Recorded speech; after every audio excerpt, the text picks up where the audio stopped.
My name is Anna Calloway, and I am 32 years old. Last Christmas Eve, my mother-in-law sat at the head of her dining room table, the one set with the good china and the tall white candles and the centerpiece she orders every year from the same florist, and she slid a document across to me between the soup course and the main. She did it smoothly, like it was nothing, like it was a recipe she was sharing. She said, "It's just a formality, Anna, for the family trust. We want to make sure everything is organized going forward." The table was watching. My husband, his brother, his brother's wife, his aunt from Connecticut who visits every December and always agrees with everything Patricia says. I looked at the document. I looked at Patricia. I smiled. I said, "I'll think about it." She smiled back. She picked up her wine glass. She believed in that moment that she had already won. She had not read what I had filed 3 weeks earlier. She did not know about the phone call I had made in November.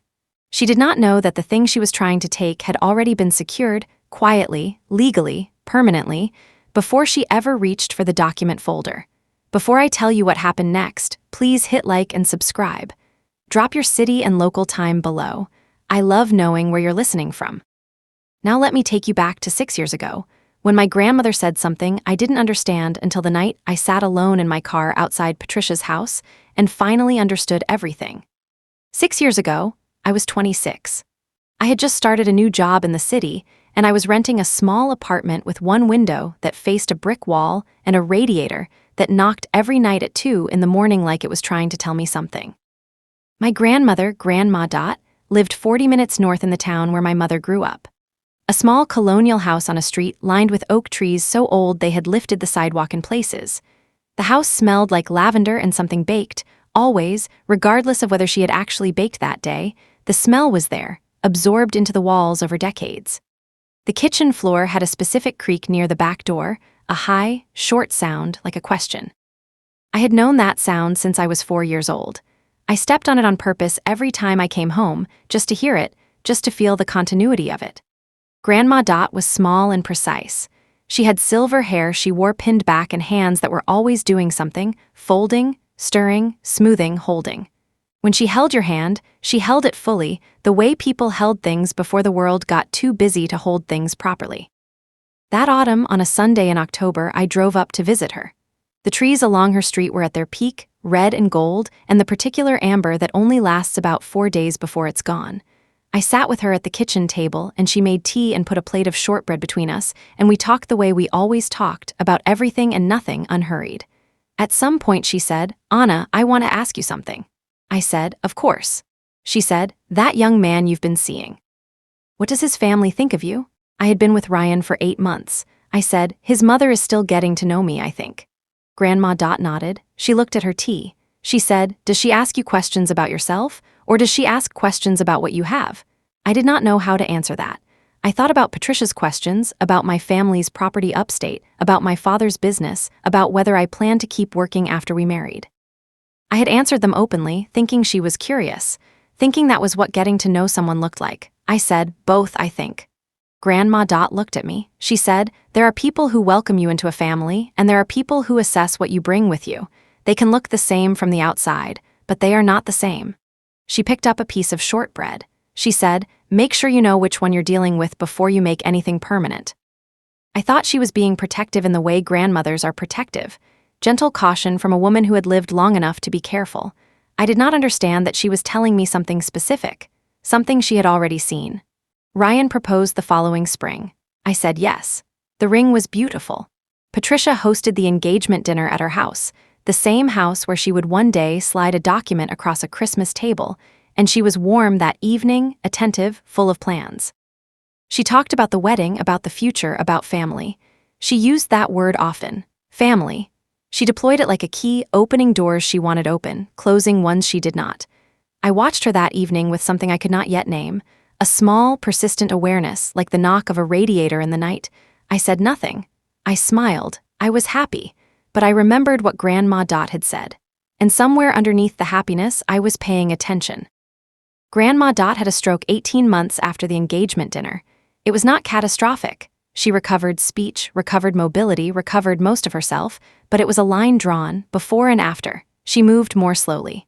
She tired more easily. The house that had always smelled like lavender and something baked began to smell, faintly, like medication. I drove up every other weekend. Ryan came with me the first few times, then less often. He was busy. His company was growing. Patricia needed him for things, dinners, events, appearances at family obligations that seemed to multiply the more I was unavailable to attend them. One weekend I drove up alone. It was February. The oak trees on Grandma Dot Street were bare, and the sky was the flat white of a day that can't decide whether to snow. I let myself in with my key and found her in the kitchen, sitting at the table, looking at a folder of papers. She closed the folder when I came in. But not before I saw that it was legal documents of some kind. Her name, my name, a law firm letterhead I didn't recognize. I said, "What's that?" She said, "Tea first." We had tea. We had shortbread from a tin she had made the week before. The kitchen floor creaked when I got up to refill the kettle. Then she told me she had been doing some estate planning, she said. She had a property, not the house she lived in, but a piece of land she had inherited from her own mother, held quietly for decades, that had become more valuable than she had ever expected. She had been thinking about what to do with it. She said, "I've decided to put it in your name directly, not through your parents, not through the estate. Yours." I said, "Grandma, you don't need to do that." She said, "I know I don't need to. I want to." She looked at me across the kitchen table in the February light with her precise silver-haired certainty. "I want to make sure that what comes from this family stays with you, not with whoever decides to assess what you bring with you." She said it plainly, without drama. I understood then that she had been watching Patricia for a year and a half, quietly, from a distance, the way she watched everything fully, without announcement. I drove home that evening and Ryan asked how she was doing and I said she was well. I did not mention the property. I did not mention the documents. Something in me said, "Wait, understand first." 3 months later, I was in the kitchen making dinner when Ryan came home and went directly to his office and closed the door. He was on the phone. His voice was low. I stood still in the kitchen and the dinner made its sounds on the stove and I listened. He said his mother's name. He said the upstate property, my family's property, the one Patricia had asked about in those early dinners.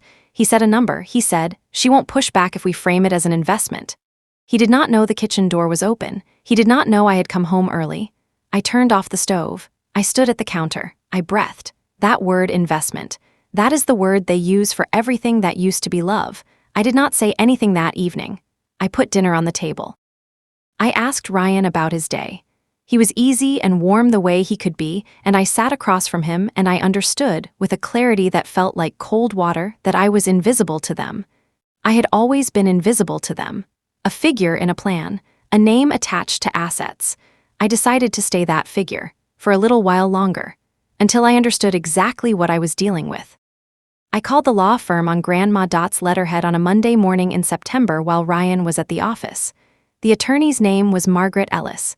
She answered herself, no assistant, just her voice, calm and direct. She said, "Anna, your grandmother told me you'd call eventually. She said you were the kind of person who needed to understand the whole picture before you moved." I said, "She was right." She said, "She usually was." What Margaret Ellis told me over the next hour was this. The land transfer had been completed 6 months ago. It was in my name, separately, outside of any marital property structure, with documentation that predated my marriage by 2 years. Whatever Ryan and Patricia had been discussing, whatever plan involved my assets, my family's property, my future, it was built on a set of assumptions that were no longer accurate. They believed I was unprotected. I was not. I had been protected before I knew I needed protection. Margaret Ellis said, "Your grandmother was very specific about one thing." She said, and I'm quoting her directly here, she said, "Make sure Anna knows before they make their move, not after." I sat in my car in a parking lot on a Monday morning and I held the phone after the call ended and I thought about Grandma Dot at her kitchen table in February, closing that folder when I came in, giving me tea first, then telling me. She had seen it coming. She had simply made sure I would be ready. 2 weeks later, I overheard another phone call. Patricia and Ryan planning the Christmas dinner. Patricia said, "We do it at Christmas. It's the right moment, everyone's there, it feels like family, she won't want to make a scene." She said a specific figure. She said, "Once she signs, it's done." I went to my desk. I opened my laptop. I texted Margaret Ellis 2 words, "Christmas Eve." She replied within the minute, "I know. We're ready." And across the city, Patricia was probably already choosing the document folder, planning the placement, certain that Christmas dinner would be the moment everything fell into place. She had no idea what had already been filed. None of them did.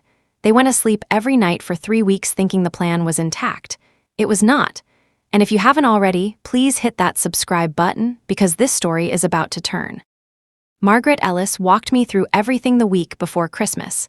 We met at her office, a quiet room with bookshelves floor to ceiling and a window that looked out onto a courtyard where someone had planted rosemary along the edges, still green in December.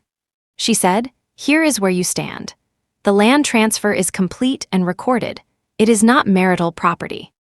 It cannot be signed away without your independent legal counsel present and a waiting period.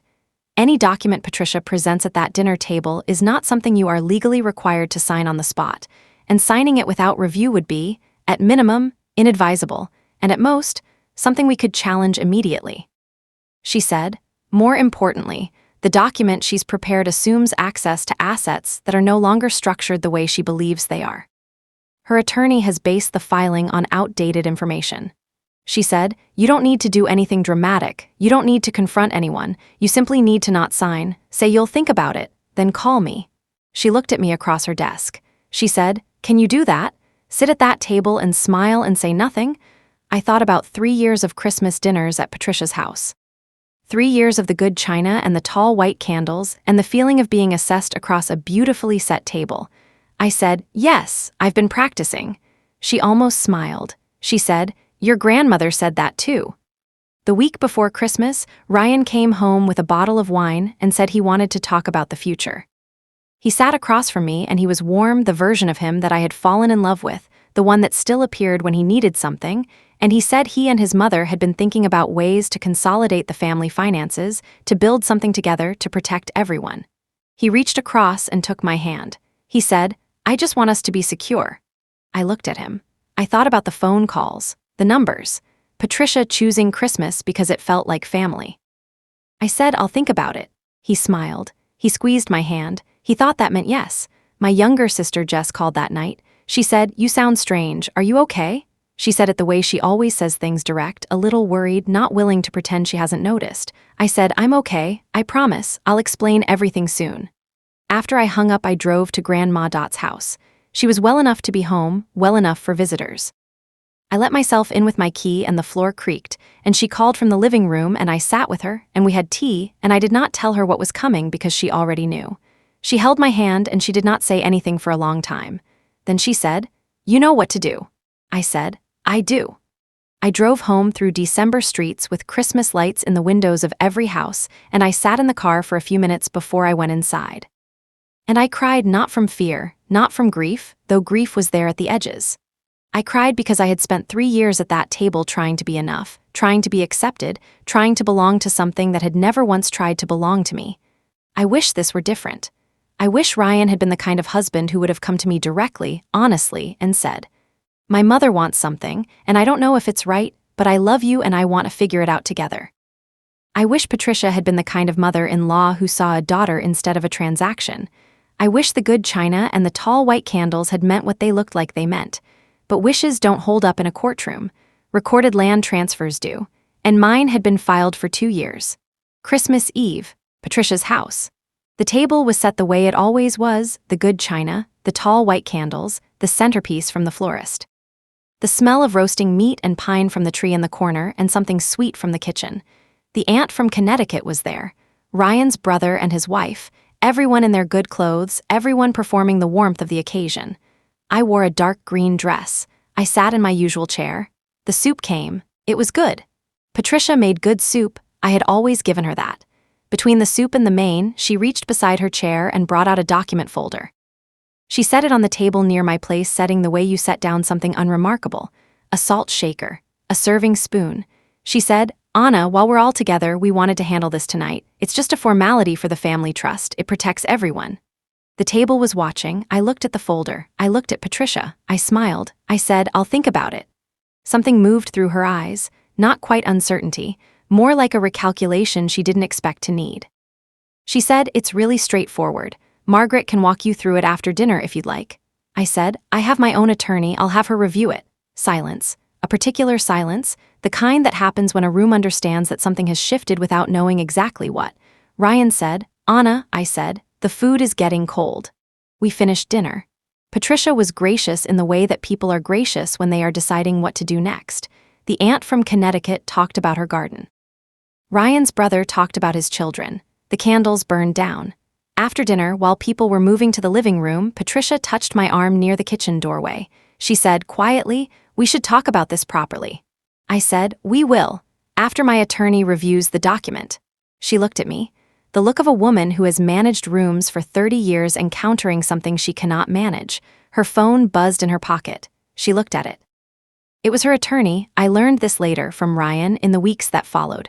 Her attorney calling on Christmas Eve to tell her that the filing she had based everything on reflected property structures that were no longer accurate. Patricia looked at me, across her Christmas kitchen in the light of her own candles. She looked at me like I was still the woman she thought I was. I wasn't. I hadn't been for 14 months. She said nothing. There was nothing to say. I picked up my coat from the chair in the hallway. I said goodnight to Ryan's brother. I said goodnight to the aunt from Connecticut.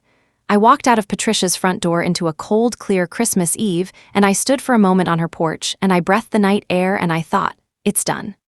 Grandma Dot used to say, there are people who welcome you and people who assess what you bring. Make sure you know which one you're dealing with before you make anything permanent. I always thought she meant be careful before you commit. Be cautious. Protect your heart. She meant something larger. She meant, know the difference between love and strategy. Know it early and act accordingly. Because the people who are assessing you are never going to tell you that's what they're doing. They will set a beautiful table. They will use the word family like it means something. They will hand you a document between courses and call it a formality. And if you have already done the quiet, careful, unsexy work of understanding exactly what you own and exactly what they want, then you can sit at that table in your dark green dress and smile and say 4 words and watch the room go silent. Patricia and Ryan separated their finances the following spring. The trust document was never signed. Patricia stopped hosting Christmas the year after that. I heard this from Ryan's brother's wife, who still sends me a card every December. Margaret Ellis sent me a note when everything was finalized. One line, "Your grandmother would be pleased." As for me, I still have the land. The piece of property that Grandma Dot transferred quietly into my name 2 years before any of it mattered, on a February afternoon over tea and shortbread while the oak trees stood bare outside. I have not built anything on it.